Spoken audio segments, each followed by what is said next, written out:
बिहार में जारी राजनीतिक हलचल पर आरजेडी के वरिष्ठ नेता शिवानंद तिवारी ने कहा है कि मैं कोई ज्योतिष नहीं हूं कि मैं बता पाऊं कि बिहार में सरकार रहेगी या नहीं रहेगी।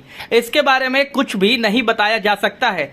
सरकार उन लोगों की है, इसलिए वही बता पाएंगे कि सरकार चलेगी या फिर नहीं चलेगी। सारी चीजें उन लोगों को तय करना है। वरिष्ठ समाजवादी नेता ने न्यूज एजेंसी ANI से बातचीत में कहा कि अगर नीतीश कुमार सरकार से हटना चाहेंगे तो इसमें आरजेडी के सामने क्या रास्ता है।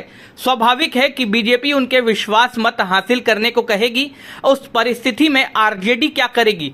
ऐसी स्थिति में हमारा दायित्व बनता है कि अगर नीतीश कुमार NDA से निकलते हैं तो हम उनकी सरकार का समर्थन करें। हमारे पास इसके अलावा कोई दूसरा रास्ता नहीं है। अगर नीतीश बीजेपी से अलग होते हैं तो उन्हें हमें साथ देना ही है। बीजेपी की आर्थिक महंगाई, देश की सुरक्षा और बेरोजगारी के सवाल पर जो नीति है, हम उसके खिलाफ हैं। ऐसे में अगर उनसे कोई अलग होता है तो हम छाती खोलकर उनका स्वागत करेंगे।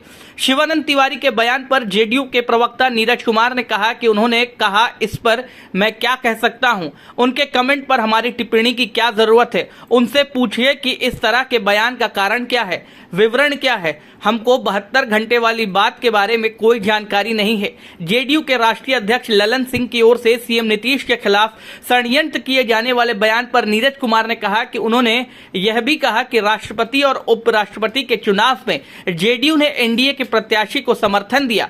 राष्ट्रपति के शपथ समारोह और सम्मान भोज में नीतीश कुमार के नहीं शामिल होने के सवाल पर उन्होंने कहा कि वे अलग विषय है। बता दें कि जेडीयू ने अपने सहयोगी भारतीय जनता पार्टी के साथ अनबन की अटकलों को खारिज करते हुए उसके साथ सब कुछ ठीक होने का दावा किया है, लेकिन यह भी स्पष्ट कर दिया है कि वह फिर से केंद्रीय मंत्रिपरिषद में शामिल नहीं होगी। जेडीयू के राष्ट्रीय अध्यक्ष राजीव रंजन ललन सिंह ने बीते रविवार को संवाददाता सम्मेलन को संबोधित किया था। उन्होंने प्रधानमंत्री नरेंद्र मोदी की अध्यक्षता में नीति आयोग की बैठक में मुख्यमंत्री नीतीश कुमार के अनुपस्थिति के बारे में सवालों को खारिज करते हुए कहा कि आपको मुख्यमंत्री से इस बारे में पूछना चाहिए। नीति आयोग की बैठक में नीतीश की अनुपस्थिति को लेकर आधिकारिक तौर पर कोई स्पष्टीकरण अब तक नहीं आया है, पर मुख्यमंत्री के करीबी सूत्रों के अनुसार कोरोना वायरस से संक्रमण के बाद अपनी शारीरिक कमजोरी का हवाला देते हुए नीतीश ने उक्त बैठक में शामिल होने की असमर्थता जताई। नीतीश 25 जुलाई को कोरोना वायरस से संक्रमित पाए गए थे। हालांकि संक्रमण से उबरने के बाद वह रविवार को यहां कुछ कार्यक्रमों में शामिल हुए थे।